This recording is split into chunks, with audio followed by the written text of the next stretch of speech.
So ngayong araw guys ay pumunta nga pala ako dito sa Zero Save para bumili ng mga kakaibang produkto. Sakto naman kasi meron nga pala nakita dito sa freezer nila na kakaiba. So ito nga pala nakita ko guys ay minute meal. 500 grams nga pala to na manok at less than 100 pesos. Hulaan nyo nga pala yung presyo nito at magugulat kayo kung magkano to. So ito nga pala bago ng Zero Save guys ay templado na at lulutuin na lang. Pinalamig ko nga pala to ng 3 hours bago lutuin. Gulat ko dito guys kasi meron nga pala siyang previous na hotdog. Akala ko nga pala dito guys ay papakuluan mo lang to at lalagyan ng sauce. Pero nung nabasa ko nga pala ng construction niya guys ay piniprito lang pala to. Ganito yung kulay niya, madilaw. Hindi ko alam guys kung sa marinate ba to o sa manok na. At yung flavor nga pala nakuha ko guys ay itong savory. Lulutuin ko na nga pala to ng deep fry kaya kailangan ko nga pala magluto dito sa tabo. De joke lang guys, yung tabo nga palang pangluto. Yung waterproof guys ha, hindi yung pangligo. So yun nga guys, hindi nga pala makapaniwala kasi nga 500 grams na manok ay less than 100 pesos. Templado na, ready to cook pa. Nakakapagtaka kung paano sila kumikita dito. So nung bumubula na nga pala yung mantika guys, nilagay ko na nga pala yung mga manok. Ang sabi nga pala sa construction guys ay lulutuin nga lang pala to ng 8 minutes. Saglit ko pa lang to niluluto guys ay nakikitaan ko na agad ng golden brown. Tatlong malalaking hita na nga pala yung nilagay ko pero grabe guys, kita nyo ang dami pa ring laman. At lahat nga pala ng karne dito guys ay puro chicken thigh. Diba guys, grabe walang tapong kasi puro laman siya, walang buto-buto. Naisip ko nga pala guys habang niluluto ko nga pala yung manok ay i-deep fry ko nga pala tong libreng hotdog. Etong hotdog nga pala guys ay parang out of nowhere, parang out of place. Kasi diba, bakit ka merong libreng hotdog? Kesa sa hotdog siguro mas maganda kung adobo sauce na lang. So nung nag-golden brown na nga pala yung mga manok guys, lulutuin ko naman yung hotdog. Nakakita na ba kayo ng hotdog na dinidip fry? Kung hindi pa, ayan, nakapanood na kayo. Mas maganda pa nga i-deep fry to kaysa sa prito lang kasi pantay yung luto niya at hindi sunog. Asahan nyo nga rin pala guys kapag nagpiprito nga pala kayo nito ay meron nga pala silang amoy. Hindi masamang amoy guys kundi yung amoy na masarap. Kasi yung manok nga pala nila guys ay well seasoned. Papahingayin ko na nga rin pala to guys at pagpapatiktika ng mantika. So ayan guys, luto na nga pala yung minute meal natin. Ayan yung mga chicken oh. Deep fry siya pero parang wala lang. Yan, parang wala siyang timpla. Tapos ito yung hotdog. Juicy. Ayan oh. Tikman natin guys.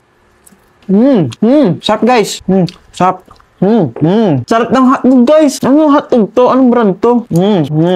Dito pa lang sulit na. Promise, ang sarap. Tikman naman natin tong chicken guys. Tignan yung chicken. Grabe guys no. Less than 100 pesos. Ang dami ng laman. Tikman natin yung lasa. Grabe guys. Tingnan nyo guys, ang juicy. Grabe, ang sarap. Savory siya talaga. Kahit deep fried, pero savory siya. Sarap guys. Para siyang fried chicken na walang harina. Grabe guys. Dapat lagi kami bumibili nito. Ang sarap. Bukas guys, pupunta ulit ako ng Zero Save. Titignan ko yung spicy, tsaka yung honey. Titignan natin guys kung masarap ba sila. Ito guys, ang sarap. Ang juice niya. Nakatikim na ba kayo ng ganito?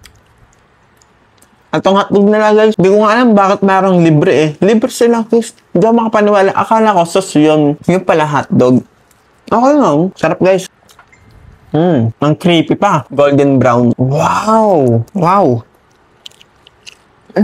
Sarap guys ah. Grabe yung panahon ngayon guys kung ano-ano na yung mga na-invento. Ang galing guys, pati yung loob niya. Meron din seasoning. Ang matindi pa doon guys, walang tapon yung karne. Kasi lahat chicken thigh. Ang hotdog, sarap na hotdog. Sa lahat ng frozen foods guys, dito yung pinakasulit. Ang mura niya, tapos ang sarap, tapos ang dali lang maluto. So guys, wala na nga pala akong brace. Kahit pwede ko nang imukbang. Comment nyo guys kung anong maganda imukbang kasi wala na akong brace oh.